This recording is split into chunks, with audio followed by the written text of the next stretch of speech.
অকুলের হাত ছাড়িতে কোলে এসে ঠেকল এক দড়ি।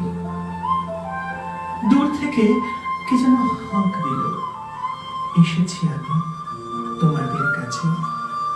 যমুনায় বেয়ে সে দড়ি, যমুনা না আনমনা কে জানে। শ্যামল পূর্ণিমায় এসেছ তুমি, এসেছ জীবন প্রাণে। জীবন প্রান্তরে এসে তুমি দেখিয়েছিলে প্রেমের মানে। আজ সবাই তোমার বাঁশির ধ্বনিতে মুখরিত হয়।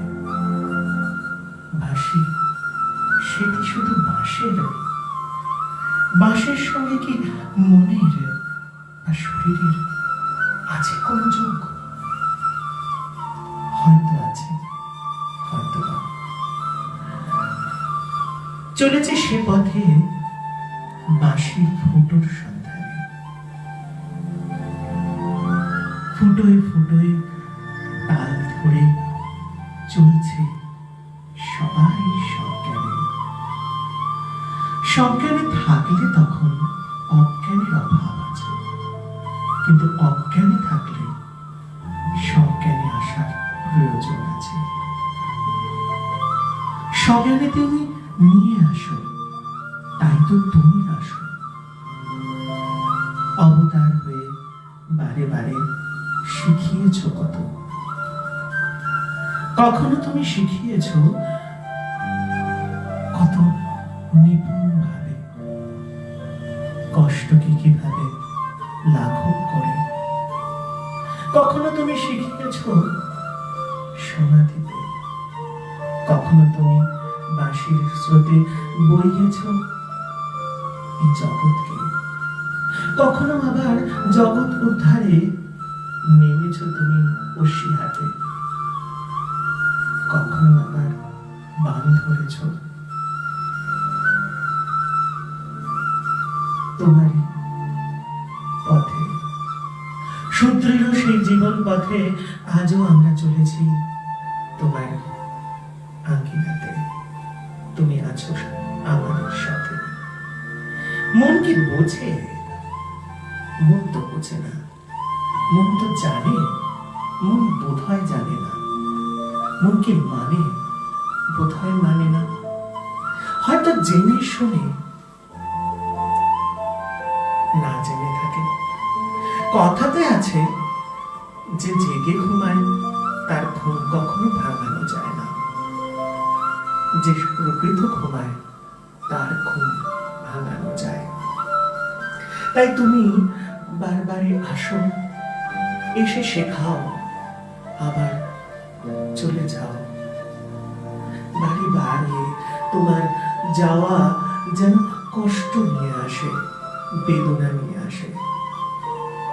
এই বেদনাকে শুধুমাত্র প্রেমিক হিসেবে, প্রকৃতি হিসেবে, স্মরণ হিসেবে না, প্রেমিক হিসেবে। তুমি কখনো কখনো পিতা হয়ে, কখনো কখনো মাতা হয়ে, কখনো কখনো বন্ধু হয়ে, সখা হয়ে আসো মোদের মনের মাঝে। থাকো কত আপন ভরে, দেখাও কত জীবন মানে। আজও আছো নয়নের দুই মধ্যখানে। তবুও কি মনের মধ্যে সেই উপস্থিতি প্রকাশ হয়? হয় না। মানে মানতে চাই না। যাবে মানি, চাইবা মানি। সাক্ষী তো তুমি, সাক্ষী হয়ে থাকো তুমি সর্বক্ষণে, সর্বঘটে। তাই তো তুমি কৃষ্ণ হয়ে, রাম হয়ে, পরশুরাম হয়ে, বামন হয়ে, বুদ্ধ হয়ে, কল্কি হয়ে, বরাহ হয়ে, মৎস্য হয়ে, কুর্ম হয়ে জগৎ থেকে তাড়াচ্ছ কত বিষ, আর দিচ্ছ ভরে মোদের শিরে আশিস। তবু কি ভাবি আমি তোমার মনোব্যথা, তবুও কি বুঝতে পারি আমি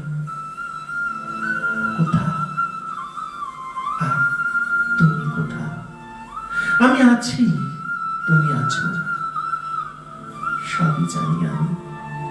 আসলে আমি জ্ঞান পাপি, তাই বুঝবো কি করে? বোঝার নেই কোনো মানে। বুঝতে বুঝতে বোঝা হয়ে মাথায় যখন চেপে, তখন কি আর মাথা নোয়ানোর মানসিকতা আসে? আসলে আমরা অহংকারের নিজের বশে নিজের স্বার্থ চরিতার্থ করতে সর্বদা তৎপর। তাই তো আজ নিজের থেকে তোমাকে বোধহয় করেছি পর। শুভ সন্ধ্যা। আজকে একটা ছোট মতন হঠাৎ করে কবিতা মাথায় এলো, তাই তোমাদের সামনে সেটাকে উপস্থাপন করার প্রচেষ্টা করলাম। এবার আমরা সরাসরি একটি গানে যাব, তারপর অনেক ছোট ছোট প্রশ্ন আছে, সেই প্রশ্নগুলোর উত্তরগুলো বোধহয় অনেক বড় বড়। আমার এই কবিতার সঙ্গে গানের হয়তো কিছু মানে আছে, কারণ আমার খুব প্রিয়জন যিনি আমার পিছনে রয়েছেন, আমাকে আমি যখন কলেজে যেতাম বা কলেজ থেকে ফিরতাম বা কখনো কখনো ক্লাস থেকে, কম্পিউটার ক্লাস থেকে ফিরতাম, তখন বলতো একটি গান বেশ সুর করে। আজকে সেই গানটি আমার লিস্টে দেখে নিজের হঠাৎ সেই কথাটা মনে পড়ে গেল। চলো গানটা শোনাই। ছবির নাম তোমাদের বলতে হবে।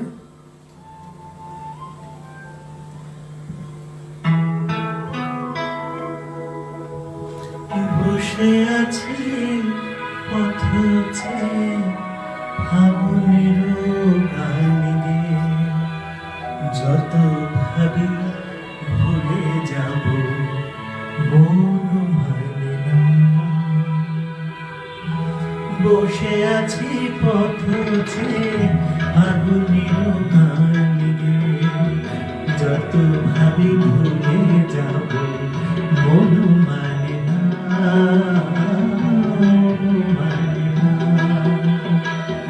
বসে আছি পথে ফাগুনের গান গেয়ে, যত ভাবি ভুলে যাব মন মানে না, মন মানে না।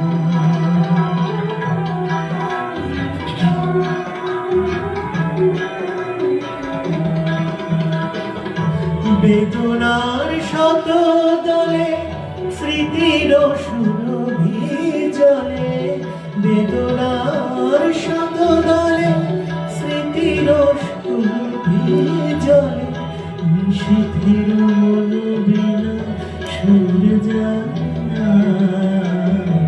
যত ভাবি ভুলে যাব মন মানে না, মন মানে না।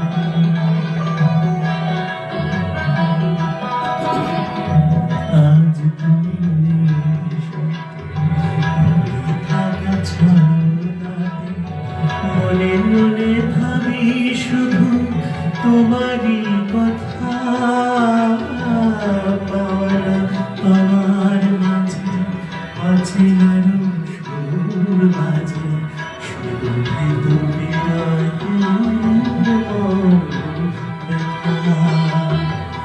আজ তুমি নেই সাথে, ভুলে থাকা ছন্দাতে, মনে মনে ভাবি শুধু তোমারই কথা। পাওয়ানা আমার মাঝে আছে আরো সুর বাজে, শুধু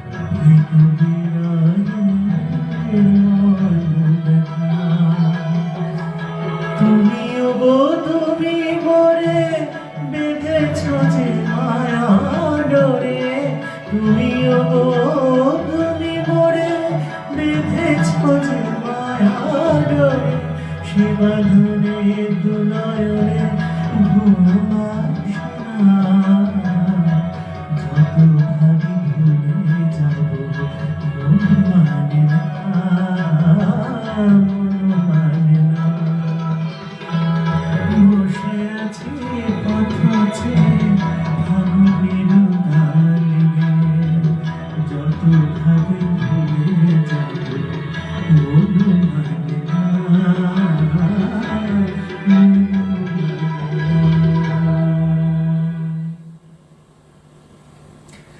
এবার প্রশ্ন উত্তর, প্রচুর পরিমাণে প্রশ্ন করেছো সবাই। বেশিরভাগ জায়গায় দেখছি তোমরা সবাই মানে রামায়ণের গল্প বিশেষভাবে মনোযোগ দিয়েছ। রামায়ণের ওপর থেকে অনেক রকমের প্রশ্ন উঠে আসছে। তাই প্রথম প্রশ্ন যেটা আমার কাছে এসছে যে সীতা কি রাবণের মেয়ে? সরি, সীতা রাবণের মেয়ে নয়, জনক নন্দিনী সীতা। ভূগর্ভ থেকে তার উৎপত্তি, অর্থাৎ পৃথিবী থেকে তার উৎপত্তি, ধরিত্রী মাতা হিসেবে তার উৎপত্তি। তাই জগৎ মাতা প্রকৃতি হিসেবে দেবী সীতার উৎপত্তি। ইনি রাবণের মেয়ে নয়। ইনি যদি রাবণের মেয়ে হতেন তাহলে হরধনু ভঙ্গ করার জন্য জনকপুরীতে অর্থাৎ মিথিলাতে রাবণ নিশ্চয়ই তাকে বিয়ে করতে যেতেন না। তাই এই বিষয়টা সম্পূর্ণ ভুল কথা। এই হরধনু ভঙ্গ যখন হয়েছিল বিশ্বামিত্র মুনির সঙ্গে, যখন তারকা রাক্ষসী বধ করে রাম লক্ষণ মিথিলায় গিয়ে পৌঁছন, তখন শিবের ধনুক পিনাক মিথিলায় অবস্থান করছে। যেহেতু দেবী সীতা লক্ষ্মীর অংশোদ্ভূত, তাই সেক্ষেত্রে দেবী সীতার সেই শক্তি ছিল যে বলে পিনাক পানিকে তিনি নাড়াতে পারতেন। এছাড়া এই পিনাক ধনুকে নাড়ানো কারোর পক্ষে সম্ভব ছিল না। তাই পিনাক ছিল মিথিলা বা জনক নন্দিনী সীতার আরাধ্য দেবতা মহাদেব, তার অস্ত্র। এই অস্ত্রকে মহাদেব সীতার জন্মলগ্নেই জনককে প্রদান করেছিলেন। আর এই অস্ত্রই পরবর্তীকালে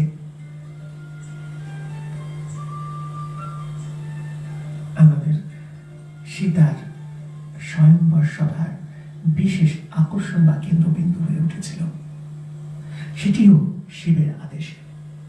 আর এটা কি জানো, সীতা রামকে আগে দেখেছিলেন এবং দেখে তার প্রতি আকর্ষিত হয়েছিলেন এবং তাকে স্বামী রূপে বরণ করে নিয়েছিলেন। তারপর যখন স্বয়ংবর সভার উপস্থিত হলো, তখন কিন্তু সীতা মনে মনে ভয় পেয়েছিলেন যে যদি কেউ ওই হরধনু তুলে নেয় তাহলে হয়তো তিনি রাম বাদ অন্য কেউ যদি তুলে নেয় তাহলে হয়তো তিনি আত্মহত্যা করবেন। এই অবস্থা থেকে কে বাঁচিয়েছিলেন তাকে, সেটার মধ্যে জানো? এই অবস্থা থেকে বাঁচিয়েছিলেন স্বয়ং পার্বতী। তিনি তার সখী হিসেবে, মা হিসেবে এসে, মাসি হিসেবে এসে, অর্থাৎ মায়ের সখী হিসেবে এসে তাকে সঠিক পথ দেখিয়েছিলেন। এমনকি তার বিয়ের সাজেও তিনি তাকে সাজিয়ে দিয়েছিলেন, সবটাই ছদ্মবেশে। তাই এটি একটু গন্ডগোল হয়ে যাচ্ছে।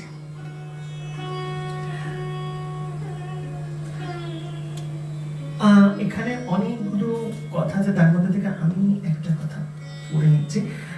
রাবণের কি 10টা মাথা সত্যিকারের? কোন মানুষের কখনো 10টা মাথা সত্যিকারের হতে পারে কি? 10টা মাথা নিয়ে সে কি করবে? যদি 10টা মাথা হয় তাহলে তো তাকে বিকলাঙ্গ সন্তান হয়ে যাচ্ছে, তাই না? তাই 10টা মাথা রাবণের নয়। অর্থাৎ আমাদের শিক্ষা বা জ্ঞান আমরা কোথায় সঞ্চয় করি? মস্তিষ্কে। তাই রাবণ হচ্ছে 10টা জ্ঞানের অধিকারী ছিলেন। বিশ্বের মধ্যে সবচেয়ে সেরা মানুষ বলতে যিনি ছিলেন তিনি হচ্ছেন রাবণ।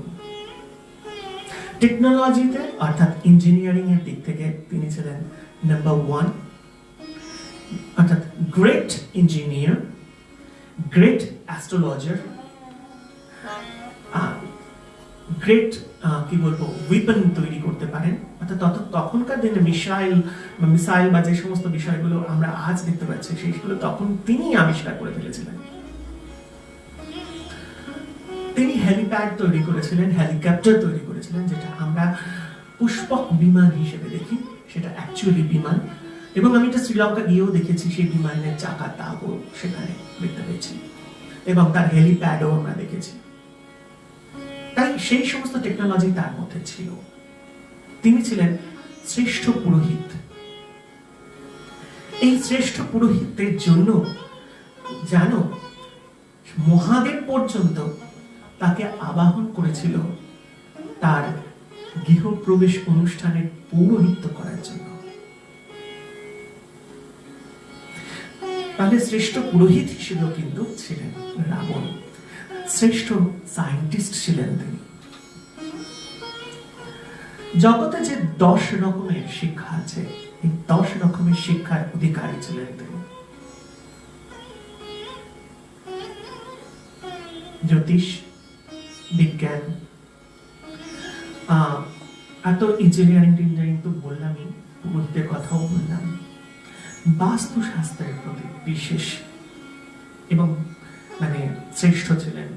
সেই কারণের জন্য কবিরের ঘরেতেও কিন্তু বাস্তুশাস্ত্র ঠিক করতে গিয়ে তিনি মহাদেবের দর্শনের লালসায় পড়েছিলেন। অনেক অনেক অনেক গল্প আছে, একটার সঙ্গে একটা ভীষণভাবে জড়িত। আমরা রাবণ বলে যে অনুষ্ঠানটি করার প্রচেষ্টা করেছিলাম, গত 2 বছর ধরে আমরা রাবণ করার প্রচেষ্টা করছি অনুষ্ঠানটি নৃত্যনাট্যের মাধ্যমে, আর প্রতিবারই সেটি বিনষ্ট হয়ে যাচ্ছে। জানি না সেটি আলটিমেটলি আমরা করতে পারবো কিনা কোনোদিন। আমাদের নৃত্যনাট্য রাবণ তৈরি হয়েও মঞ্চস্থ হতে পারলো না, সেটার আক্ষেপ থেকে যাবে সারা জীবন। তাই আক্ষেপ না নিয়ে বরঞ্চ একটা গান শুনে নিই, তারপরে আবার প্রশ্নের উত্তর দেব। আর যারা যারা সঠিক উত্তর দিয়েছে তাদের কথাটাও বলে দিই। সেই সঙ্গে আমি আরেকটা প্রশ্ন তোমাদের কাছে করছি। রামায়ণ সম্পর্কে বা রাবণ সম্পর্কে যখন এত জানার আগ্রহ, তাহলে আমি বলবো যে রাবণের শ্বশুর মশাইয়ের নাম কি বলতো দেখি। রাবণের শ্বশুর মশাই অর্থাৎ মন্দোদরীর বাবা কে ছিলেন বলে ফেলো দেখি। ছবির নাম সাতমোচন। যারা যারা সঠিক উত্তর দিয়েছে তারা চরুণাভ ঘোষ, সুজিত কুমার চ্যাটার্জি, সঙ্গীতা ঘোষ, নূপুর বেরা, সায়ন্তনী চ্যাটার্জি, সুব্রত গিরি, অর্পণ মুখার্জি, তনুশ্রী মুখার্জি, মোনা সাধুকা, পারমিতা ঘোষ, সোমা চ্যাটার্জি, শেখর সরকার, মিন্টু ঘোষ, নন্দিতা সিদ্ধান্ত, দীপাল চ্যাটার্জি, পৃথা সোমা, অনুরাধা বসু, প্রণব ফৌজদার, নিরুপমা নন্দী প্রমুখ। পরের গানে যাব।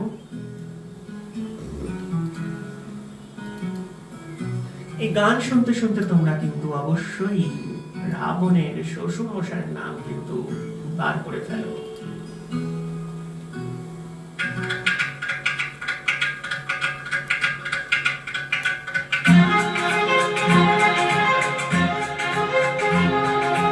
ভোলে ও ভোলে,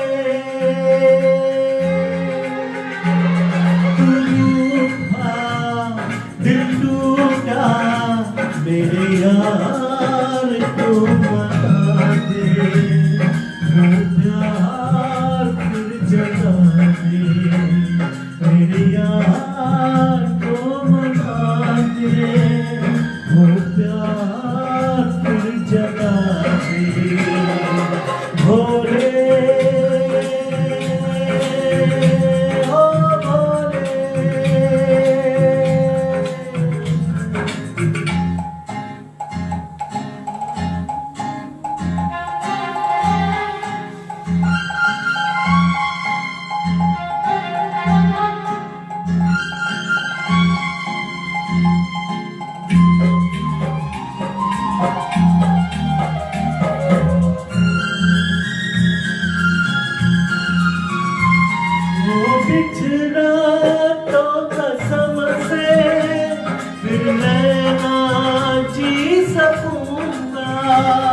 मेरे भोले तेरे रहते मैं जहर ना पी सकूंगा, जिस्म में जान है मेरी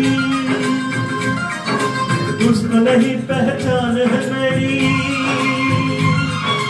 जिस्म में वो जान है मेरी उसको नहीं पहचान है मेरी, प्यार मेरा तू जाने मेरे यार को बना दे, वो प्यार फिर जगा दे भोले ओ भोले।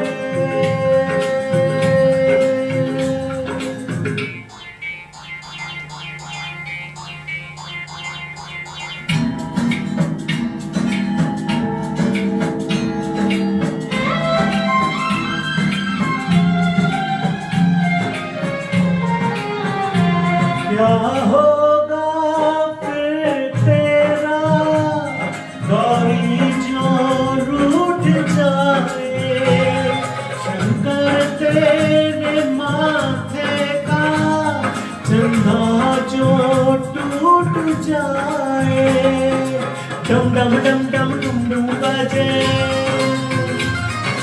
बम बम बम फिर तू ना नाचे, डम डम डम डम डमरू बाजे बम बम बम फिर तू ना नाचे, यार अगर ना माने मेरी यार को मना दे, वो प्यार फिर जगा दे, मेरे यार को मना दे, वो प्यार फिर जगा दे भोले।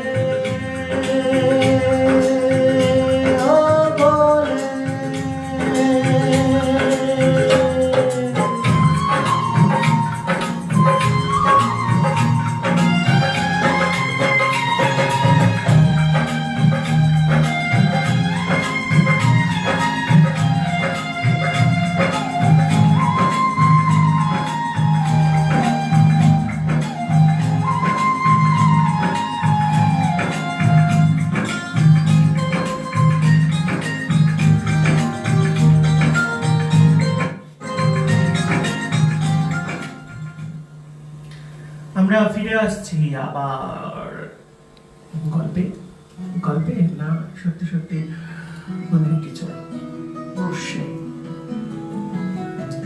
সীতাহরণের মূল উদ্দেশ্য কি ছিল, এটি আরো একটি প্রশ্ন এসে উপস্থিত হয়েছে আমাদের কাছে। সীতাহরণের মূল উদ্দেশ্য কি ছিল এই সম্বন্ধে বলতে গেলে এই পূর্বাভাস যেটা বলছিলাম আমি যে একটু আগে, যে রামায়ণে রাবণ ভীষণভাবে অপমানিত হয়েছিলেন। রাবণ যখন, মানে এটি একটি গুরুত্বপূর্ণ বিষয়, রাবণ যখন হরধনু তুলতে গেলেন, কথা ছিল যে হরধনু ভঙ্গ করতে হবে।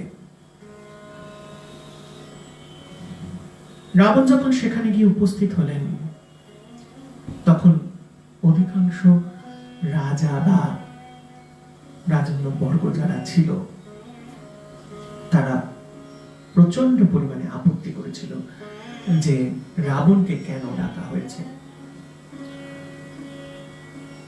জনক রাজা, মিথিলা রাজা জনক, তিনি তখন বললেন যে আমি তো আপনাকে নিমন্ত্রণ পত্র পাঠাইনি, তাহলে আপনি বিনা নিমন্ত্রণে এলেন কেন? এই সমস্ত কথায়, অর্থাৎ একটি পলিটিক্স করে রাবণকে এখান থেকে বিরত রাখা হয়েছিল। কারণ এখানে একটি মাত্র ভয় ছিল, কারণ রাবণ হচ্ছে মহাদেবের পরম ভক্ত এবং রাবণ মহাদেবকে কৈলাস থেকে শ্রীলঙ্কায় নিয়ে যাবার, অর্থাৎ লঙ্কায় নিয়ে যাবার জন্য তিনি কৈলাসকে নাড়িয়ে ফেলেছিলেন। কৈলাসকে তিনি হাতে করে তুলে ফেলেছিলেন। যে মানুষ, এমন পরম শক্তিশালী মানুষ, যিনি কৈলাসকে তুলে ফেলতে পারেন, তার কাছে হরধনু এমন কিছু ব্যাপার নয়। এই ভয়টা ছিল তাদের সকলের মধ্যে। তাই সেই হিসেবে রাবণকে হরধনু বা এই স্বয়ংবর সভায় জনকের দ্বারা এবং সেইখানকার মানে আর যে সমস্ত বিভিন্ন জায়গা থেকে যে সমস্ত রাজন্য বর্গরা গিয়েছিল বা আমাত্যরা গিয়েছিল, তারা সবাই মিলে রাবণকে প্রচন্ড পরিমাণে অপমান করেছিল। সমস্ত অপমান সহ্য করেও তিনি তার আরাধ্য দেবতার এই হরধনু বা পিনাক যাতে কোন রকম ভাবে অমর্যাদা না হয়, তার উদ্দেশ্য ছিল কিন্তু মহৎ। তিনি চেয়েছিলেন যে তার যে গুরু, তার গুরু জিনিস যেন কোনোভাবে এমন কোন মানুষের হাতে না পড়ে যে তার সঠিক সম্মান দিতে পারবে না। তার সেই মহৎ উদ্দেশ্য নিয়ে কিন্তু সে সেখানে গিয়েছিল, এবং তার সেই মহৎ উদ্দেশ্যের সঙ্গে এটাও জড়িত ছিল যে সীতাকে যদি সে বিয়ে করে, তাহলে উত্তর ভারতের সমগ্র রাজ্যের উপরে তার একটি অধীনতা বিস্তার লাভ করবে। কারণ আগেকার দিনে বিয়ে বা যা কিছু হতো এই রকম ভাবে হতো যাতে তাদের সামরিক বাহিনীকে যাতে সুপ্রতিষ্ঠিত করা যায়, সেই হিসেবে চলছিল তাদের মাথায়, তার মাথায় বা তার পুত্রের মাথায়। হ্যাঁ, তখন ইন্দ্রজিৎ হয়ে গেছে, ইন্দ্রজিৎ বড়, এবং বিভীষণ বারংবার তাকে বারণ করা সত্ত্বেও রাবণ সেখানে গিয়েছিল। অবশেষে অপমানিত হলেন, কিন্তু অপমানিত হওয়া সত্ত্বেও যখন তিনি সমস্ত অপমানকে তুচ্ছ তাচ্ছিল্য ভরে উড়িয়ে দিয়ে হরধনুর দিকে হাত বাড়ালেন, তখন প্রায় হরধনু উঠে এসেছে। এই দেখে তখন সভাস্থ সমস্ত লোকেরা তখন চমকে উঠলেন। সর্বনাশ! সীতার ভেতরে তখন প্রচন্ড পরিমাণে একটা আলোড়ন তৈরি হলো। তাহলে রাবণের গলায় আমায় মালা দিতে হবে। আমি আগে বলেছিলাম দেবী দুর্গা কিন্তু সেখানে উপস্থিত ছিলেন। এই দেবী দুর্গার জন্য মহাদেব কৈলাস ছেড়ে শ্রীলঙ্কায় যাননি, কৈলাসেই অবস্থান করছিলেন। এটাও কিন্তু দেবী দুর্গার একটি ছল ছিল, এবং তিনি সেই ছলের বশবর্তী হয়ে মহাদেবকে বাধ্য করেছিলেন পাটি কৈলাসের মাথায় রাখতে, এবং সেই মাথায় রাখার ফলে তার হাত দুটি পিষ্ট হয়ে গিয়েছিল।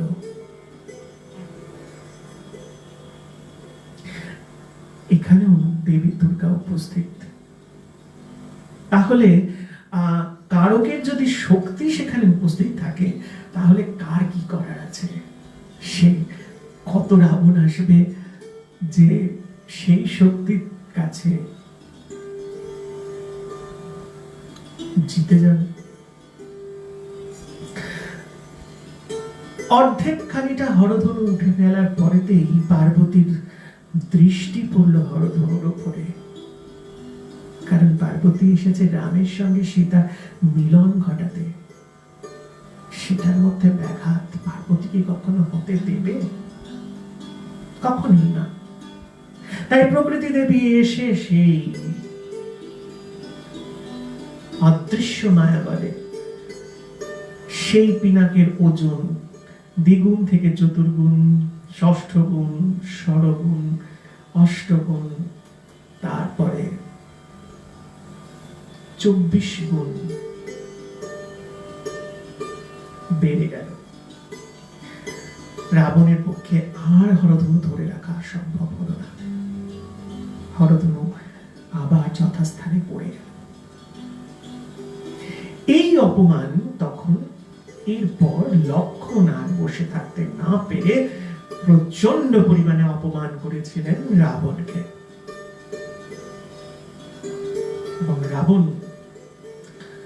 এই অপমানিত হয়ে মুখ কালো করে ফিরে এসেছিলেন লঙ্কায়, আর প্রতিশোধ নেবার জন্য ছটফট করছিলেন।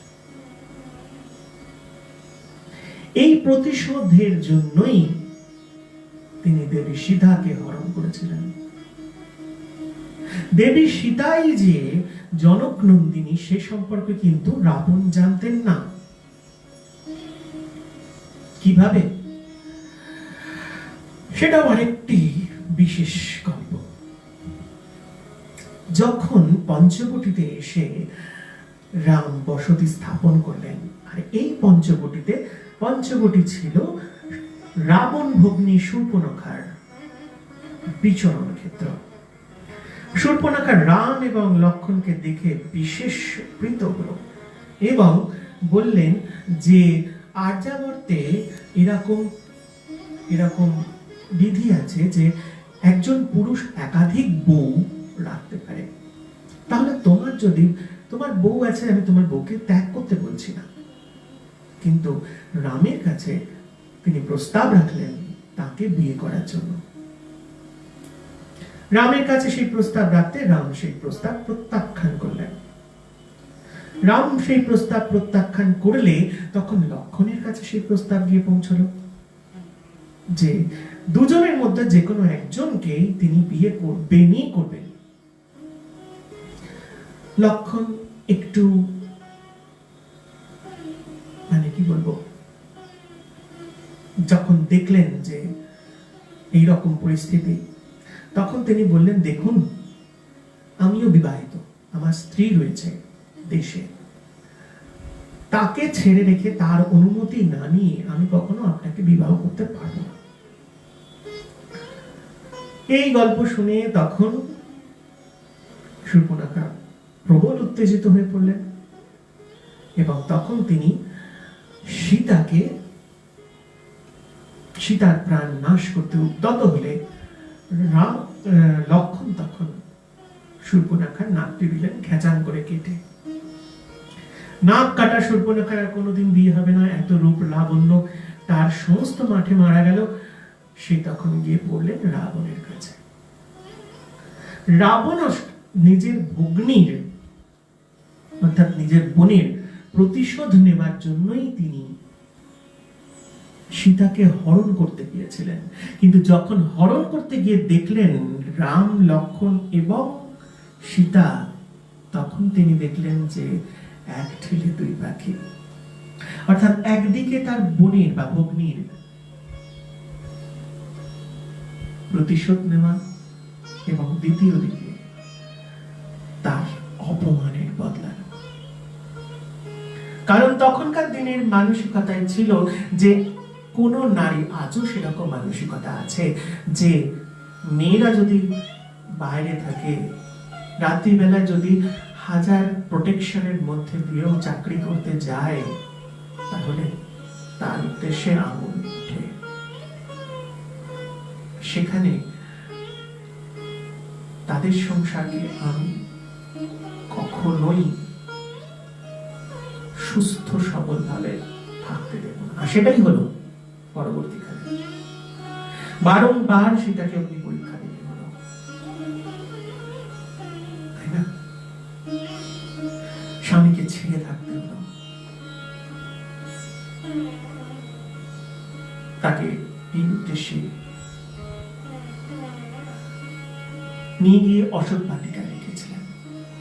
রাবণ ছিলেন যথেষ্ট শিক্ষিত এবং যথেষ্ট সংস্কার সংযুক্ত, তাই সীতাকে তিনি কোন রকম জোর জবরদস্তি করেননি। তিনি সীতাকে বলেইছিলেন, যবে তুমি সম্মতি প্রদান করবে তবেই আমি তোমাকে গ্রহণ করব। যতক্ষণ না তুমি আমার সম্মতি প্রদান করছো, ততক্ষণ পর্যন্ত তোমার সুরক্ষার ভার আমার। তাই তিনি তাকে কোন রকম ভাবে লাঞ্ছিত, অপমানিত, নির্যাতিত করেননি।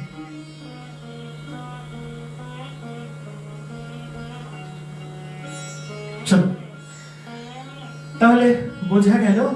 আমাদের রাবণ এই সীতা হরণের আসল উপায় এসে গেল। প্রশ্নের উত্তর দেখি কি এলো।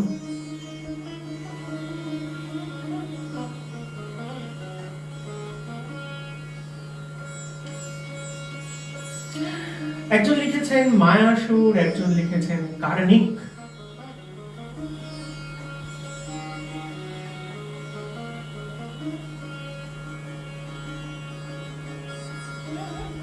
কোনটা সত্যি, কোনটা সঠিক, তাই তো? আমি বলবো আবার খোঁজো, ভালো করে খোঁজো। ততক্ষণ একটি গান শোনো।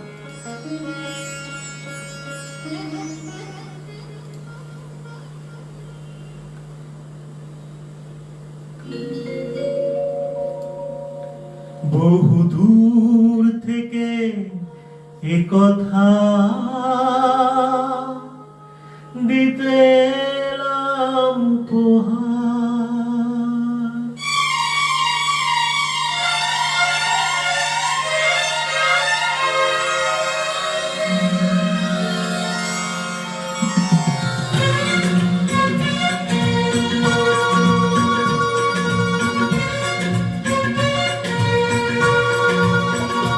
বহু দূর থেকে কথা দিতে এলাম উপহার। বহু দূর থেকে কথা দিতে এলাম উপহার। তুমি যে আমার, বহু তুমি যে আমার। আহা আহা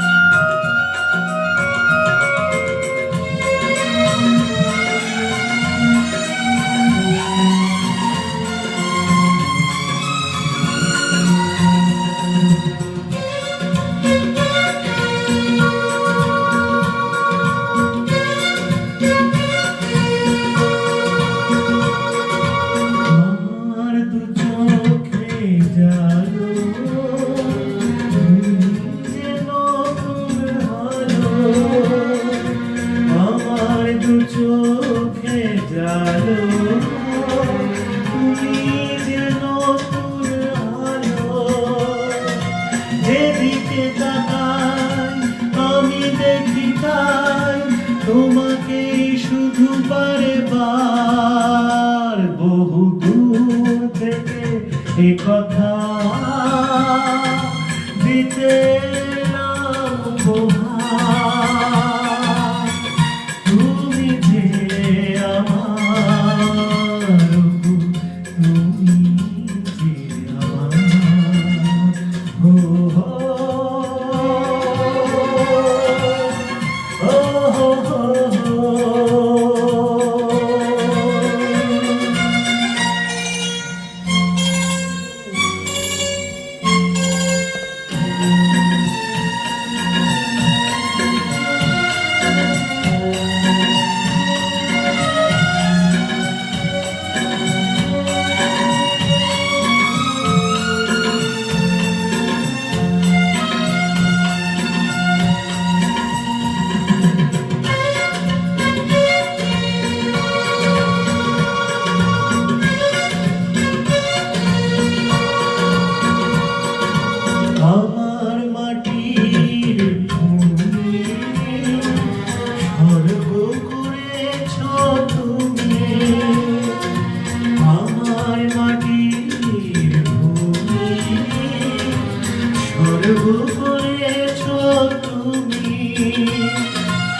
কথা দিতে এলাম উপহার, তুমি যে আমার, ওগো তুমি যে আমার। ও হো ও হো হে হে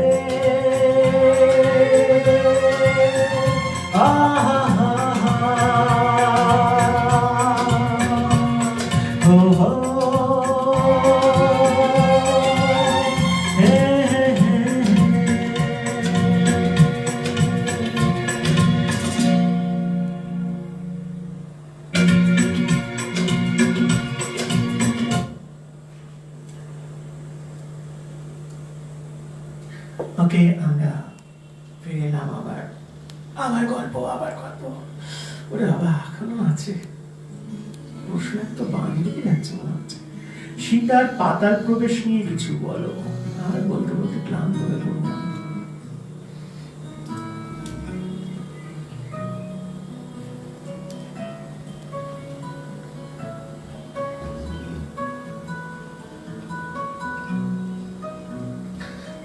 আমরা সবাই জানি যে আমরা যেখান থেকে উৎপত্তি হয়েছি, আমাদের শেষ অবধি সেখানে গিয়েই শেষটা হবে।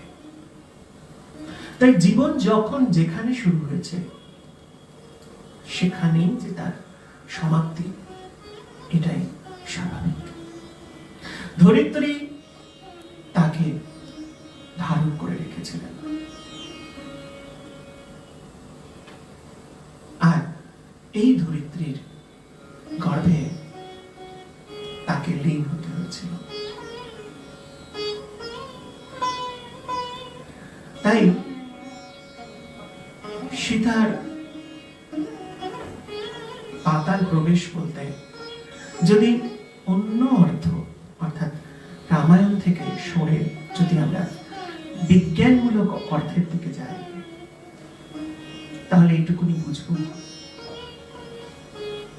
জীবন যতক্ষণ আছে ততক্ষণ পর্যন্ত ভোগ ভোগান্তি আছে, আর এই জীবন তখন শেষ হবে যখন জীবনে সমস্ত কাজ পরিপূর্ণ হবে, শেষ হবে। আমরা সেভাবে আগামী দিনের দিকে এগিয়ে চলেছি, অর্থাৎ আমরা প্রত্যেকটা মানুষ সেইভাবে মৃত্যুর দিকে এগিয়ে চলেছি।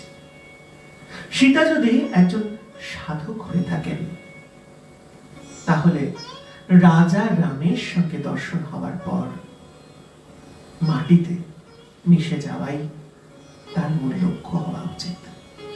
কারণ মাটি হচ্ছে স্বয়ং প্রকৃতি, আর এই মাটিতেই শক্তি নিহিত আছে, যে শক্তিকে বলা হয় কুণ্ডলিনী শক্তি।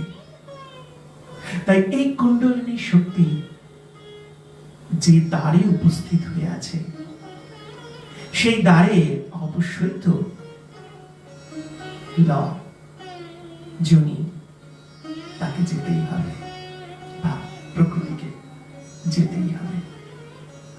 তাই আধ্যাত্মিক মানে করলে পরে সেটাই দাঁড়ায় যে মাটির থেকে যার জন্ম, সেই শক্তিই হচ্ছে দেবী সীতা, যিনি কুণ্ডলিনী শক্তি হিসেবে প্রত্যেকটি মানুষের জীবনের সঙ্গে, শরীরের সঙ্গে রয়েছেন। আর যখন তা জাগরুক হয়, তখন তাকে, অর্থাৎ যখন রাজা রাম বা আত্মা রামের সঙ্গে তার মিলন হয়, তখন তাকে সেই মাটির পথ ধরে ঊর্ধ্ব দিকে ধাবিত হতে হয় এবং নারায়ণের সঙ্গে বা রামের সঙ্গে মিলে যেতে হয়। তখন না থাকে প্রকৃতি, না থাকে পুরুষ, তাই পুরুষকেও সেখানে বিনাশ প্রাপ্ত হতে হয়। তাই যেখানে না প্রকৃতি না পুরুষ, সেখানেই আছে মহৎ মহান পরমাত্মা বোঝা গেল? চল এবার একটা সেরকমই গান গাইছি, আমার পছন্দের একটি গান, দেখি আবার কারা কি উত্তর এলো, কতটা সত্যি হলো না মিথ্যে হলো। কাল নেমি না দাদা, এটা কারা লিখেছে? সুব্রত গিরি, অর্পণ, দিকপাল চ্যাটার্জি, মালা, সঙ্গীতা, চন্দন চ্যাটার্জি। কাল নেমি নয় ভাই, কাল নেমি হচ্ছে কি বলবো, রাবণের দাদু। ভালো করে আমার একজন দিয়েছে Maydanav, right answer. Maydanav is the right answer. Bhaskarjyoti Bera, Hirak Chakraborty, Chandan Basu, Indrani Sarkar, Anuradha Basu, Tapasi Kali সঠিক উত্তর দিয়েছো ময়দানব। চলো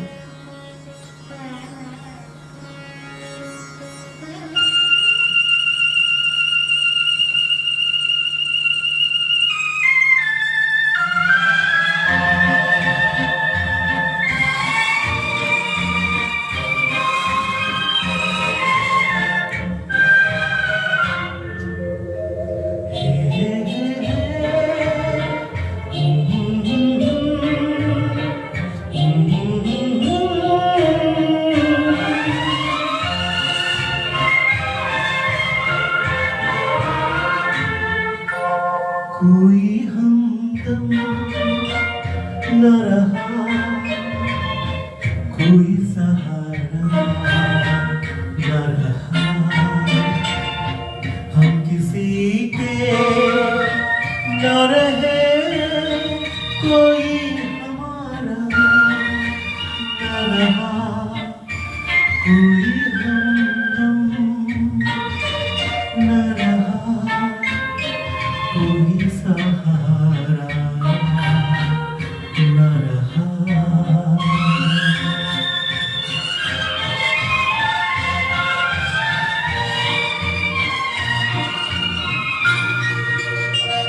शाम तन्हाई की है, आएगी मंजिल कैसे,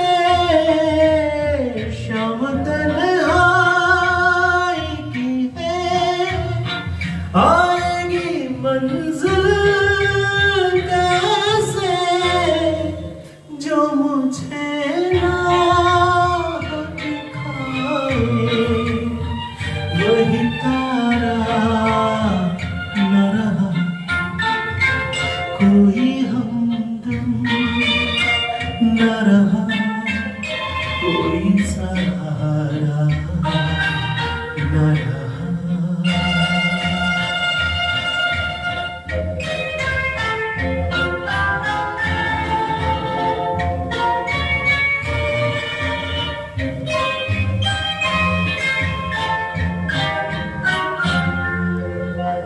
मैं नजारों न हंसूं, मिल ना सकूंगा तुमसे,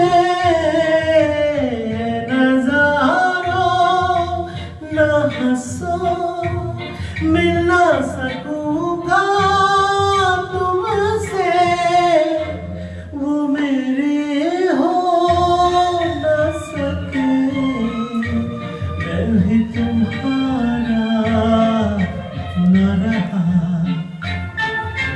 कोई हमदम न रहा, कोई सहारा न रहा।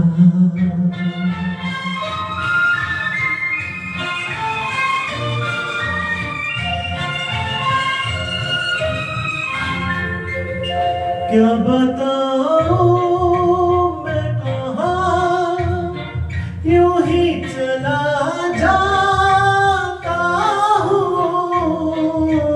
क्या बताऊं मैं कहाँ, यूं ही चला जाता हूँ, जो मुझे फिर से बुलाए, वो इशारा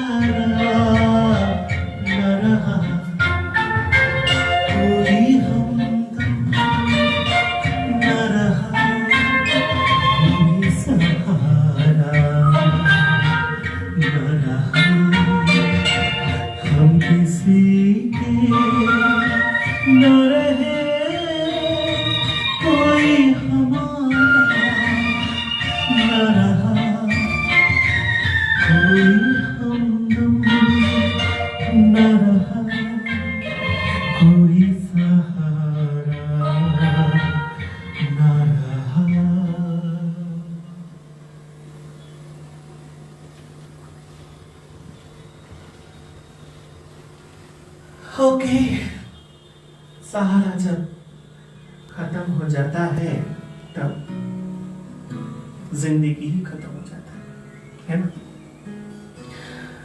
সবাই বেঁচে থাকার জন্য একটা অবলম্বন বিশেষ প্রয়োজন। অবলম্বন ছাড়া বাঁচা যায় না।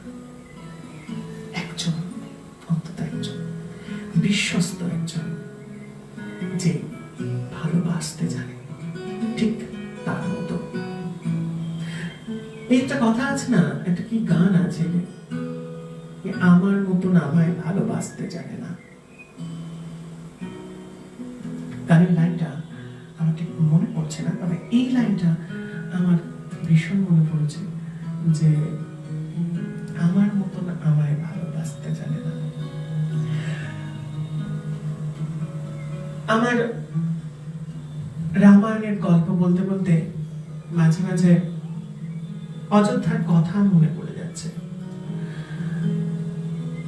আজ অযোধ্যাতে হয়তো বড় করে স্ট্রাকচার তৈরি হবে, হয়তো মন্দির হবে, কখন হবে, কতটা হবে, সেটা একটা বড় বিষয়। যাই হোক, আমরা পরের প্রশ্নের দিকে এগিয়ে যাই। আর কোন প্রশ্ন নেই তো? ওকে। রাবণ জোর করে সীতাকে প্রেরণ করেননি, রেখেছিলেন অশোক কারণে। তার মূল উদ্দেশ্য কি ছিল? আমার মনে হয় এই প্রশ্নটি একটু আগে আমি বলে দিয়েছি, তাই এই প্রশ্নটির আর কোনো মানে হয় না। পরবর্তী প্রশ্ন অনেক এসে জমা করে যাচ্ছে, সর্বনাশ করেছে। একটা খুব ভালো প্রশ্ন এসেছে, কোন ঠাকুরের সামনে যে বলি দেওয়া হয়, এতে কি ঠাকুর খুশি হয় কি?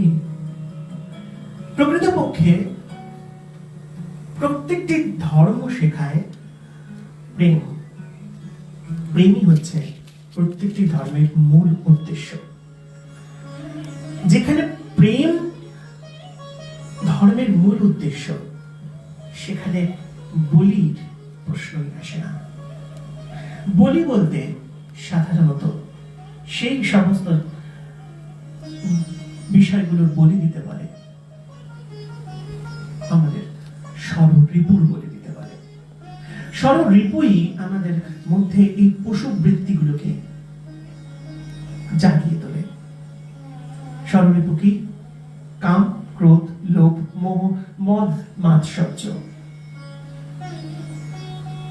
এই যে বিষয়গুলো, এই বিষয়গুলোর বলির কথা বলা হয়েছে, কোন পশুর বলির কথা বলা হয়নি। পশু মনোপ্রবৃত্তির বলির কথা বলা হয়েছে, আর কোন পশুর বলির কথা বলা হয়নি। সেটা যে ধর্মেরই হোক না কেন। আমরা হিন্দু ধর্মের গল্প বললি বা আমরা জবাই করার কথা বলি, সব ধর্মের ক্ষেত্রে একই জিনিস লেখা আছে। কোথাও কেউ দ্বিমত পোষণ করেননি।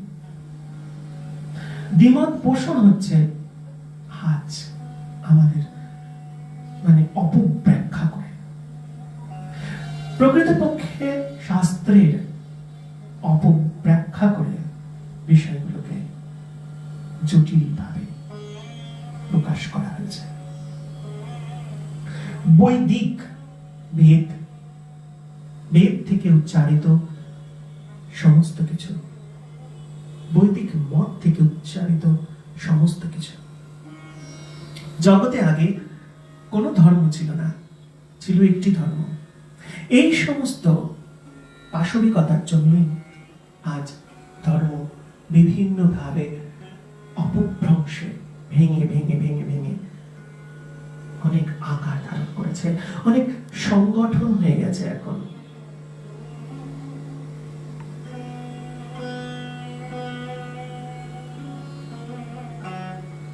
তাই প্রকৃত ধর্মের মূল্যবোধটা কোথায় দাঁড়িয়ে আছে সে সম্বন্ধে মনে হয় বলা মানে আবার আনন্দ না। কারণ আজকাল এমন এমন বিষয় হয়ে দাঁড়িয়েছে আজকে লাল, লালটা যে শক্তির প্রতীক, লাল পড়লে লালটা যে শক্তির প্রতীক, সে বিষয়টা নয়। লাল মানে কোনো পার্টির লোক, সবুজ মানে কোনো পার্টির লোক, নীল সাদা মানে কোন একটি পার্টির লোক, গেরুয়া মানে অমুক পার্টির লোক। তাই আজকে সত্যি কথা বলতে কি,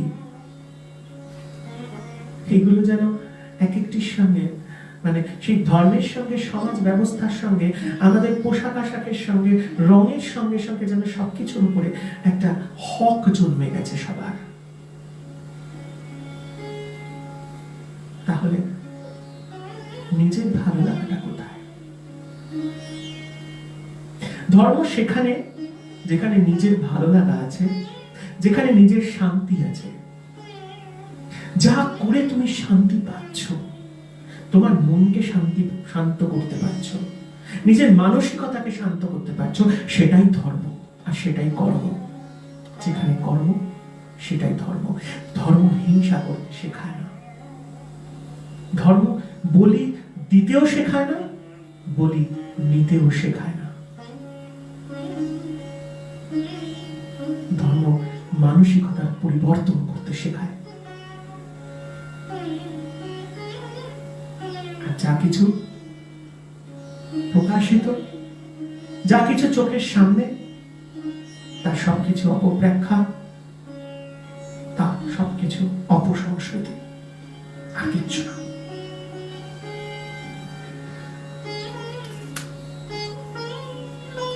আবার রামায়ণ গল্প শুনেছি, অকাল বোধনের রামের পুজোয় রাবণ এসেছিলেন পুরোহিত হিসেবে। এটা কি সত্যি? একদম সঠিক উত্তর, একদম সত্যি। রাবণ কি এসেছিলেন পৌরোহিত্য করতে। শুধু তাই নয়, আমরা রাবণটি যদি প্রকাশ করতাম তাহলে অনেক কিছু জিনিস প্রকাশিত হতো। হনুমানকে পাঠানো হয়েছিল রাবণের লঙ্কায়। সর্বপ্রথমে তাকে নিমন্ত্রণ করার জন্য, কারণ শ্রেষ্ঠ পুরোহিত হচ্ছেন রাবণ। রাবণ ভেবেছিলেন যে এ তো হনুমান, এ তো বাঁদর, এর কাছে আর কি থাকতে পারে। তা রাবণ তার উদ্দেশ্য না জেনে তাকে কথা দিয়ে দিয়েছিলেন যে তোমার প্রভুর পৌরোহিত্য আমি করব। শুধু কিন্তু তাই নয়, আরো অনেক গহীন গল্প আছে এর পিছনে। এই গল্প শুনলে তোমাদের চোখগুলো হয়তো ছানা বড়া হয়ে যাবে। খুব ভালো প্রশ্ন হয়েছে। রাবণ এসে পৌঁছলেন হনুমানের সঙ্গে। কোথায়? আরব সাগরের কূলে, অর্থাৎ ভারত মহাসাগরের কাছে, যা আজ রামেশ্বরম নামে পরিচিত। মহাদেবের পুজো, এবং সেই সঙ্গে মহাদেবের পুজো প্রথম করার জন্য রাবণকে আবাহন করা হলো। রাবণ সেখানে উপস্থিত হয়ে দেখলেন, এ তো রামচন্দ্র, যার স্ত্রীকে আমি হরণ করে নিয়ে গেছি, এ তো সে এই বাঁদরের প্রভু। রাবণ চমকে উঠল, কিন্তু কথা খেলাপ করা ব্রাহ্মণের উচিত নয়। তাহলে তার ব্রাহ্মণত্ব নষ্ট হবে, লাঞ্ছিত হবে তার ধর্ম। তাই তিনি রামের সঙ্গে সেই পৌরোহিত্য করতে রাজি হলেন। রামের যজ্ঞে তিনি আহুতি দেওয়ার জন্য সমস্ত নিয়ম নীতি নিষ্ঠা সবকিছু তিনি করলেন। তিনি এটুকুও জানতেন যে রাম মহাদেবের পুজো করছেন তাকে বধ করার জন্য।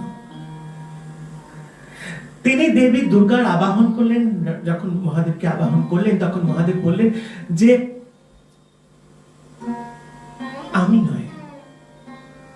এই অস্ত্র যিনি তোমাকে দিতে পারেন, রাবণের মারার যে অস্ত্র যিনি তোমাকে দিতে পারেন তিনি হচ্ছেন দেবী দুর্গা, তাই তুমি তাঁর আবাহন করো। রামেশ্বরমে সেই লিঙ্গ মূর্তি তৈরি করার পর রাবণকে তখন বলা হলো, এই দেবী দুর্গার যদি আবাহন করতে হয় তাহলে সস্ত্রীক আবাহন করতে হবে। কিন্তু সেখানে তো মহা সমস্যা। অশোক বাটিকায় রয়েছে দেবী সীতা, এদিকে রাম রয়েছেন সমুদ্রের এপারে। কিন্তু সস্ত্রীক আবাহন করতেই হবে, নাহলে দেবী দুর্গা উপস্থিত হবেন না। রাম তখন রাবণকে বললেন, বহু জায়গায় এরকম পূজার বিধি আছে, আমি আপনাকে বাধ্য করছি না যে আমার ভার্যাকে বা আমার স্ত্রীকে আপনি আমার সামনে নিয়ে আসুন। আমি আপনার কাছে এইটুকুনি একটা ধর্মের তত্ত্ব হিসেবে যেটুকুনি আমি শিখেছি সেই হিসেবে আপনাকে জানাচ্ছি যে আমি কি একটা মডেল তৈরি করব আমার স্ত্রীর, যে স্ত্রী আমার পাশে বসে আছে এবং তাকে স্মরণে রেখে আমি কাজটা করতে পারি। রাবণ তখন তিনি বললেন যে না, সেটা সম্ভব নয়, তার কারণ আমি পৌরোহিত্য করছি আর আমি খুব ভালো করে জানি তোমার স্ত্রী জীবিত। তোমার স্ত্রী যদি নিরুদ্দেশ হতেন, তাকে যদি খুঁজে না পাওয়া যেত, তখনই একমাত্র পুত্তলিকা নির্মাণ করে পুজো করার বিধি। কিন্তু যখন আমি জানি যে তোমার স্ত্রী জীবিত এবং সে আমারই আশ্রয়ে রয়েছে, তখন আমি কি করে একটা মিথ্যাকে আশ্রয় করে সেই মিথ্যার প্রশ্রয় দিয়ে আমি পৌরোহিত্য করি? তখন রাম করজোড়ে রাবণের কাছে প্রার্থনা করে বললেন, আপনি পৌরোহিত্য যখন করছেন তখন এর উপায়ও আপনি বলবেন। তখন রাবণ বললেন, তোমার যা সৈনিক আছে, আমার এই ভাল অর্থাৎ তার যে বর্ষা, সেই বর্ষা যত যোজন দূরে গিয়ে উপস্থিত হবে, অর্থাৎ সে যখন বর্ষা ছুড়বে তত যোজন দূরে গিয়ে তোমার সৈনিককে সেখানে উপস্থিত হতে হবে। তোমার সৈনিক সেখানে উপস্থিত হলে একমাত্র জাম্বুবান, তুমি এবং তোমার ভাই লক্ষণ এবং বানররাজ সুগ্রীব যদি এখানে উপস্থিত থাকে তাতে আমার কোনো যায় আসে না, কিন্তু সমস্ত বানর সৈনিক এবং হনুমান সহ সবাইকে সেইখানে উপস্থিত হতে হবে যেখানে আমার ভাল অর্থাৎ ভাল্লা বলে বর্ষা গিয়ে উপস্থিত হবে। সেই বর্ষা ছোড়া হলো রামেশ্বরমের তট থেকে। সেই বর্ষা গিয়ে আটকালো বৃন্ধ পর্বতের মাথায়, যেখানে চিত্রকূট বলে একটি জায়গা আছে। সেইখানে গিয়ে উপস্থিত হলো সমস্ত বানরকুল। তাদের যেতে 3 দিন সময় লাগলো। 3 দিন পর রাবণ লঙ্কায় ফিরে এসে সীতাকে নিয়ে গিয়ে রামের পাশে বসিয়ে যজ্ঞ এবং অকাল বোধনে দেবী দুর্গাকে তুষ্ট করে পাশুপত অস্ত্র দেবী দুর্গার দ্বারা রামকে প্রদান করিয়ে আবার সীতা সহ অশোক বাটিকায় ফেরত এসেছিলেন। ভাবতে পারছো?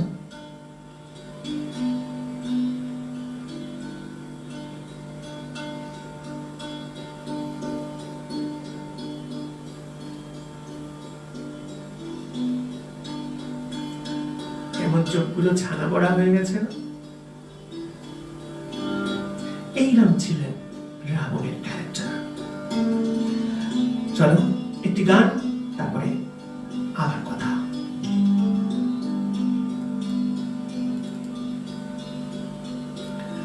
এটার সঙ্গে কেমন একটা কোইন্সিডেন্স থেকে গেল গানটার সঙ্গে, এই গল্পটা, তাই না? দেখো গানটা শুনে।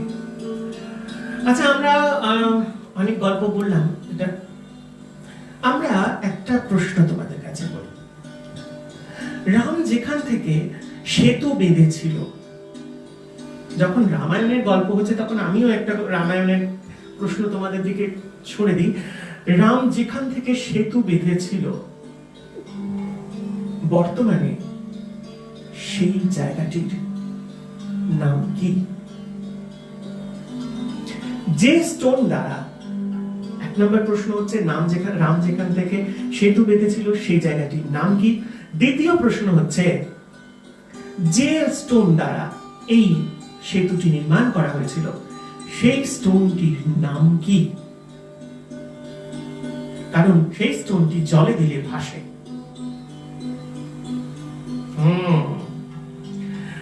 এরকম একটা গল্প আছে, আগে গানটা শুনিয়ে নি, তারপরে সেই তোমরা স্টোনগুলোর গল্প বলো, তারপরে আমি নয় ওই গল্পটা বলবো, নল নীলের গল্প। চলো।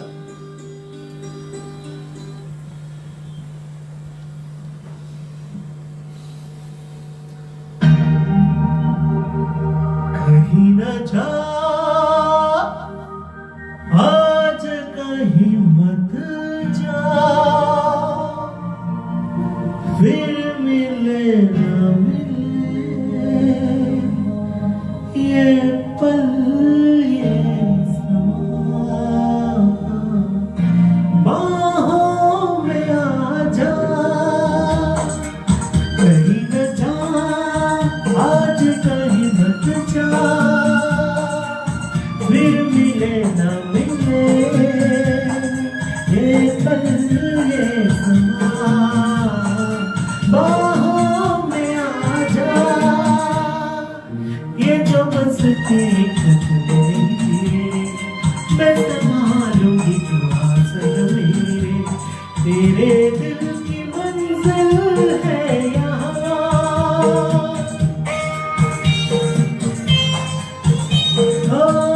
ये जो बसती खत मेरी तेरे, मैं संभालूंगी तू आंचल मेरे, तेरे दिल की मंजिल है यहाँ। जाने बाबा सच है किसको पता, फिर मिले न मिले ये पल ये समा, बाहों में आ जा।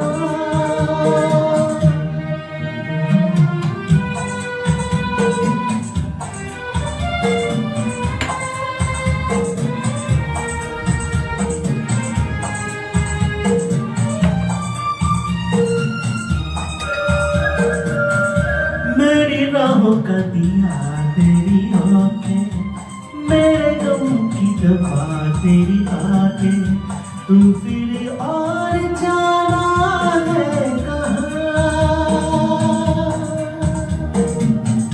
मेरी राहों का दिया तेरी आंखें, मेरे गम की दवा तेरी बातें, तू फिर और जाना है कहाँ?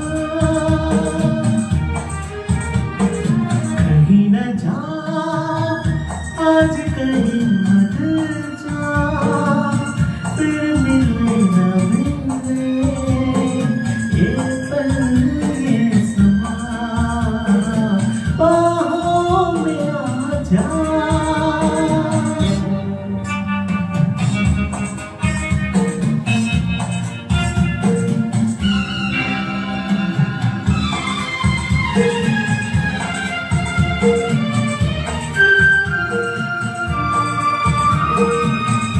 उलझन तेरी मैं सब जानूं, तुझे तेरी तरह पहचानूं, जो मैं हूँ तो तुम क्या जाने जा। जब दिल हुआ तेरा दीवाना, ठोकर में है सारा जमाना, मेरा क्या करेगा ये जहां। जाने बाबा सच है किसको पता, फिर मिले न मिले ये पल ये समा, बाहों में आ जा। कहीं न जा आज कहीं मत जा, फिर मिले न मिले ये पल ये समा बाहों में आजा, बाहों में आजा, बाहों में आजा।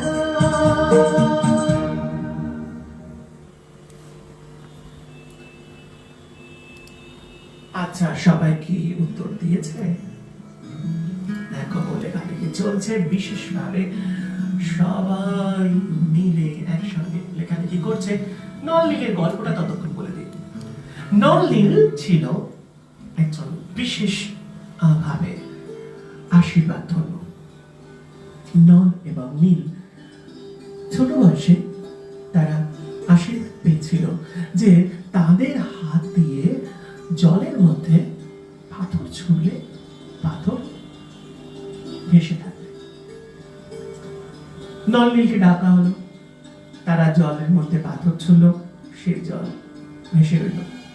তা সমুদ্র পার করার জন্য যে সেতু বন্ধন শুরু হলো, তা এই সেতু বন্ধনের জন্য প্রথম রামকে বলা হলো যে আপনি আগে পাথরটা জলে ফেলুন, তারপর আমরা সেতু বন্ধন করব। সেখানে একটা বড় বিপত্তি হলো। রাম তো ভাবলো যে কোনো একটা পাথর তুলেই জলে ফেলে দিলে পরেই ঠিক হয়ে যাবে। দিয়ে সে একখানা পাথর বেশ মনোযোগ সহকারে তুলে জলের মধ্যে দিল, আর যেই না জলে দিল টুক করে জলে ডুবে গেল। সবাই হতবাক, কি সর্বনাশ! আমরা রাম লিখে লিখে সব পাথরেতে ভর্তি করলাম, আর সেই পাথরগুলো গিয়ে রাম লিখে জলের মধ্যে ভাসতে শুরু করলো, আর রাম স্বয়ং জলের মধ্যে পাথর ছুটতে সে জলের মধ্যে টপ করে ডুবে গেল। সবাই তো বেশ একটু শকড হয়ে গেছে, সর্বনাশ করেছে, এটা কি ব্যাপার হলো? হনুমান তখন সে ব্যাপারটাকে ম্যানেজ করলো। কিভাবে? হনুমান বললেন বেশ একটু বিজ্ঞের মতন, শোনো, তোমরা বৃথা চিন্তা করছো। রাম নাম করলে পরে, রাম নাম করে সমুদ্র পাড়ি করে দেওয়া যায়, কিন্তু রামের যখনই হাত লাগে তখনই সে ভবসাগর পার হয়ে যায়, তাই তো সেই পাথর ডুবে যায়। বেশ, সবাই তখন একটু আশ্বস্ত, হ্যাঁ তাই তাই তাই তাই। বাদরকে যা বোঝালো তাই বাদর বুঝে নিল। ভাই আমাকে আর কিছু বোঝানোর প্রয়োজন নেই, যারা এখানে কি অ্যান্সার এসে গেছে, প্রচুর অ্যান্সার আসতে শুরু করেছে, প্রচুর ভাবে। তা আমারও বেশ ভালো লাগছে যে অনেকে অ্যান্সার লিখছে। এই সম্বন্ধে আজও কিন্তু যে স্থানের গল্প আমি বলছি সেখানে গেলে পরে দূর থেকে শ্রীলঙ্কার বীচটা দেখতে পাওয়া যায়। যদি আমরা বাইনাকুলার নিয়ে যাই বা দূরবীন নিয়ে যাই, তাহলে দূর থেকে সেইটা দেখতে পাওয়া যায়। আর উপর থেকে যদি আমরা শট নিই, মানে ড্রোন শট বা নিই বা কিছু করি, তাহলে কিন্তু সেই সেতুটাও দেখতে পাওয়া যায়। এই সেতুটি অর্থাৎ রাবণের বংশ যাতে কোন রকম ভাবে ভারতবর্ষে এসে এই যে তাদের যে নৃশংসতা সেটা মানে ছড়িয়ে না ফেলে, সেই কারণের জন্য রামচন্দ্র তার ধনুক ভেঙে বা ধনুক দিয়ে সেই সেতুটি ভগ্ন করে দিয়েছিল বা ভঙ্গ করে দিয়েছিল। কিন্তু আজও সেই সেতুটি দেখা যায়। কিছু কিছু সময় আমরাও শুনেছি যে সেই সেতুটি আবার নতুন করে শ্রীলঙ্কার সঙ্গে ইন্ডিয়ার যোগসূত্র স্থাপন করার জন্য সেই সেতুটির উপরে ব্রিজ বানানোর প্রচেষ্টার কাজ চলবে। সেটা কতদূর সম্ভব সেটা সম্পূর্ণটাই আমাদের প্রশাসনিক বা আমাদের প্রধানমন্ত্রীর হাতে, সে সম্পর্কে আমরা তো কিছুই জানি না। যাই হোক, আমাদের জানার আগ্রহও নেই,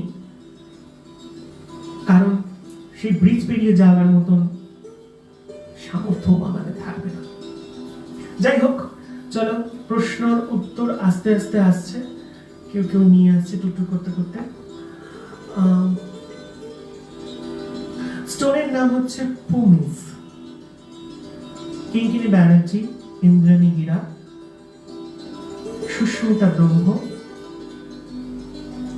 পৃথা সোমা, অমরনাথ ঘোষাল, দিকপাল চ্যাটার্জি, তনুশ্রী মুখার্জি, সঞ্চালী বন্দ্যোপাধ্যায়, সুশান্ত ভট্টাচার্য, অর্ধেন্দু ঘোষাল, তীর্থ চট্টোপাধ্যায়, সঙ্গীতা ঘোষ, কল্পনা মুখার্জি, ব্রততী ঘোষাল, মালা চ্যাটার্জি, নবকুমার ঘোষাল, নূপুর বেরা এবং শেখর সরকার। এরা পুলিশ সঠিক উত্তর। এটাকে আবার অন্যরকম ভাবে আমরা ফসিল স্টোনসও বলতে পারি। এই এরিয়ায় অর্থাৎ এই জায়গাটিতে ভূগর্ভস্থ অনেক মৎস্য এবং অনেক চুন জাতীয় অর্থাৎ পাথর থেকে থেকে থেকে থেকে জীবাশ্মে পরিণত হয়েছিল এবং সেখানে তার মধ্যে একটা ফাঁকা গহ্বর তৈরি হয়। এই ফাঁকা গহ্বরের মধ্যে বায়ু ঢুকেছিল এবং তা আজও ঢুকে আছে সেই সমস্ত পাথরের মধ্যে। তাই সেই বায়ু ঢুকে থাকার জন্য এই পাথরগুলো খুব হালকা। ওখানে পরবর্তীকালে অর্থাৎ at the time of British period তখন বহু ইংরেজ সেখানে বসতি স্থাপন করেছিল। আর এই বসতিগুলো বাড়িগুলো পর্যন্ত এই স্টোন দিয়ে তৈরি করা। আমরা চলে যাচ্ছি পরেরটায়। জায়গাটির নাম হচ্ছে Dhanushkodi. Dhanushkodi is the right answer. Tanmoy Banerjee, Tirtha Chattopadhyay, Sanchali Bandyopadhyay, Bannishikha Sengupta, Pritha Soma, Dikpal Chatterjee, Kalpana Mukherjee, Ganesh Bhattacharya, Ardhendu Ghoshal, Brototi Ghoshal, Chandan Chatterjee এবং শুভাশিস চক্রবর্তী সঠিক উত্তর দিয়েছ। একদম সঠিক উত্তর। এই স্টোনটি আমার কাছে আছে এখনো, আমি কোথা থেকে নিয়ে এসেছিলাম। বেশ মজাদার।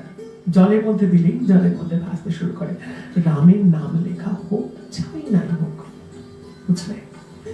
চলো এবার আমরা চলে যাচ্ছি। আরেকটি প্রশ্ন এখনো পর্যন্ত রয়ে গেছে মহাভারতের। রামায়ণ থেকে মহাভারত। মহাভারতে কৃপাচার্য কি গুরু ব্রহ্মার অবতার ছিলেন? কৃপাচার্য সম্পর্কে জানিও।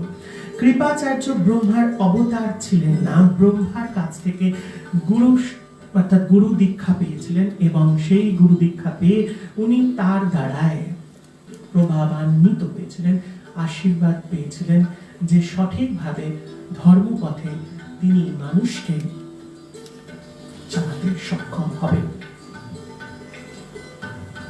লক্ষণ এবং হনুমান দুজনেই প্রভু ভক্ত শ্রেষ্ঠ। প্রভুর বলে কি ওনাদের নিয়ে কোনো তুলনা হয়? হনুমান আর লক্ষণ এই দুজনের মধ্যে সম্পর্কটা একটু অন্যরকম। দুজনেই প্রভু ভক্ত। একজন হচ্ছেন ভক্ত, একজন হচ্ছেন সন্তান। তাই দুজনের মধ্যে কিভাবে মিলমিশ হবে আমি বোঝাতে পারছি না। তোমার বাড়িতে তোমার স্ত্রী আর তোমার সন্তান দুজন কি এক হতে পারে? তোমার বাবা বা তোমার ভাই আর তোমার সন্তান দুজন কি একই চোখে দেখবে? তাই যিনি এটি লিখেছেন তাকে বলবো এটা মানে প্রভু নয়, ভক্ত নয়। হনুমান হচ্ছেন রামের সন্তান, নারায়ণ এবং মহাদেবের পুত্র হনুমান। পরে বলবো সেই গল্প, এখনই কেউ আবেগলার মতন আর এই গল্পটা কি এই গল্পটা কি বলার মতন হামড়ে পড়ো না। পরে বলবো। মহাদেব এবং নারায়ণের পুত্র হচ্ছেন হনুমান, তাই সন্তান হিসেবে তার মমত্ব একটু বেশি। আর লক্ষণের সঙ্গে তো মমতার সম্পর্ক, তার সঙ্গে ভালোবাসার সম্পর্ক, আর ভাইয়ের প্রতি ভক্তের প্রতি স্নেহের সম্পর্ক, আদরের সম্পর্ক। দুটো সম্পর্ক গুলিয়ে ফেলো না। চলো আজকে শেষ গান দিয়ে আজকে শেষ করবো আমাদের আজকের অনুষ্ঠান। আবার প্রশ্ন, যা কিছু ভালো, যা কিছু শুভ তা করতে খুব খারাপ লাগে, আর যা খারাপ, যা অশুভ তাই করতে ভালো লাগে, এমন কেন হয়? যাতে তুমি প্যাচে পড়ো। কারণ প্রকৃতপক্ষে আমরা চকচকে জিনিস কে বেশি পছন্দ করি আর ম্যাট ফিনিশকে বেশি পছন্দ করি। তাই ম্যাট ফিনিশ দেখলে পরে সাধারণত সেদিকে তাকাই না। হীরের জেল্লা কিন্তু ততটা নয় আমেরিকান ডায়মন্ডের থেকে, হীরের জেল্লা কিন্তু অনেক কম, কিন্তু নকল বা আমেরিকান ডায়মন্ড যেগুলো আছে না তার জেল্লা অনেক বেশি। তাই চকচক করলেই কিন্তু সেটা কথা আছে, শোনা হয় না। মাইকেল মধুসূদন দত্তের সেই কবিতাটার কথা মনে আছে যে ধুলো উড়িয়ে জহুরি কিন্তু রত্নকে চিনে নেয় আর সাধারণ মানুষ মারিয়ে চলে যায়। তাই আমরা সাধারণ মানুষ, আমরা অল্পতে যে জিনিস অনায়াসে লাভ করা সম্ভব হয় তার প্রতি বেশি আগ্রহী হয়ে পড়ি, সেই জন্য খারাপটাই আমাদের কাছে চলে আসে। পরিশ্রম করে মেহনত দিয়ে প্রকৃতপক্ষে নিজের প্রচেষ্টার মাধ্যমে অধ্যাবসায়ের মাধ্যমে যে জিনিসটা অর্জন করবে তার রক্ষা করার প্রতি মানসিকতা তোমার মধ্যে জেগে উঠবে। তাই তোমার রক্ষণশীলতাও তার মধ্যে জেগে উঠবে। তাই ভালোবাসো, যা তোমাকে প্রাণ ভরে দিচ্ছে, যা তোমাকে খেতে দিচ্ছে, যে বিষয় তোমাকে খেতে দিচ্ছে। যেমন ধরো কেউ কেউ চাকরি করছো, কেউ ডাক্তারি করছো, কেউ কম্পিউটারের কাজ করছো, কেউ সাউন্ড করছো, যেমন আমার এখানে কেউ লাইট করছে, কেউ ফ্রেমিংস করছে, যে যা করছে, কেউ কম্পিউটারে কাজ করছে, আজকে ও সাউন্ড করছে। তোমাকেও কিন্তু সেই ইনস্ট্রুমেন্টগুলোর প্রতি যত্ন রাখতে হবে, ভালোবাসা রাখতে হবে, তবে কিন্তু সেই ইনস্ট্রুমেন্টগুলো তোমাকে নতুন দিক তোমাকে খুলিয়ে দেবে তোমার ব্রেনের মাধ্যম দিয়ে। তাই তোমার প্রচেষ্টা থাকতে হবে ভালো করার আর ভালোবাসার। যে তোমার রুজির সন্ধান দিচ্ছে তাকে ভালোবাসার, তাহলে দেখবে তোমার হাত দিয়েই এমন বল ঘুরবে যে বল তখন হয়ে যাবে গুগলি। বুঝলা? চলো আজকের মতন এখানে শেষ করছি। শেষ গান।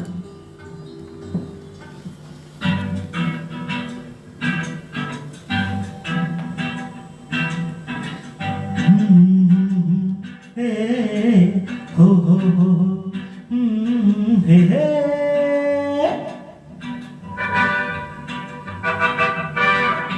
मीत ना मिला रे मन का, मीत ना मिला रे मन का, हे मीत ना मिला रे मन का, मीत ना मिला रे मन का। कोई तो मिलन का, कोई तो मिलन का करो रे उपाय रे, मीत ना मिला रे मन का, मीत ना।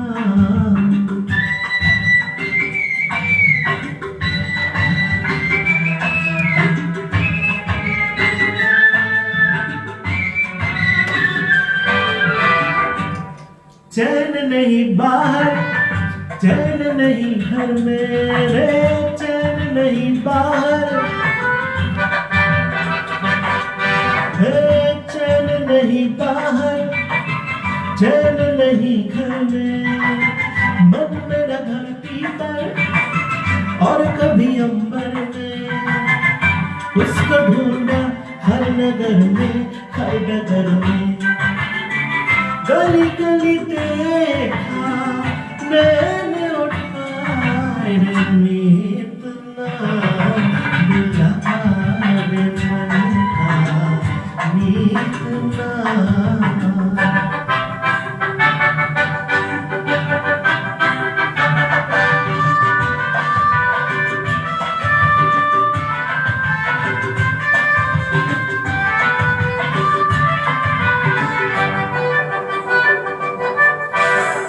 रोज मैं अपने ही प्यार को समझाऊं रे, रोज मैं अपने ही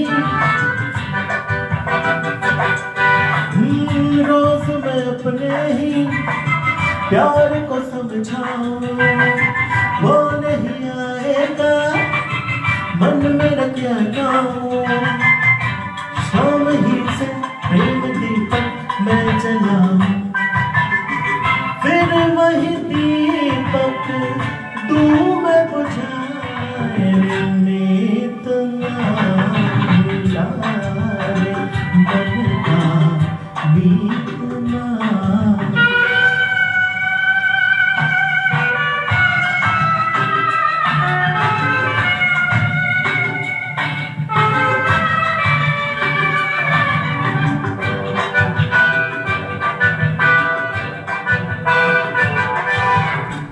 धीर से मन मेरा आस लिए डोले,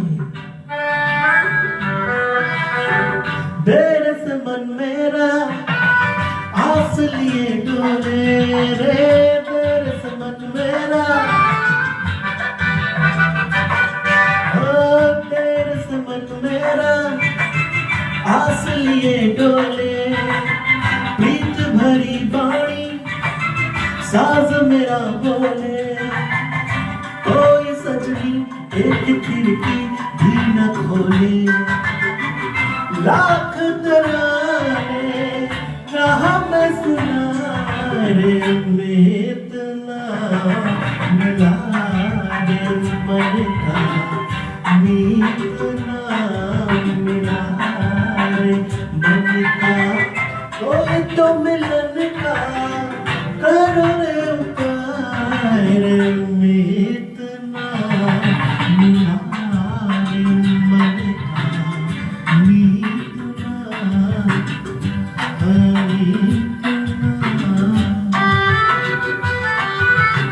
Okay everybody, tada bye bye. See you again tomorrow night at the same time.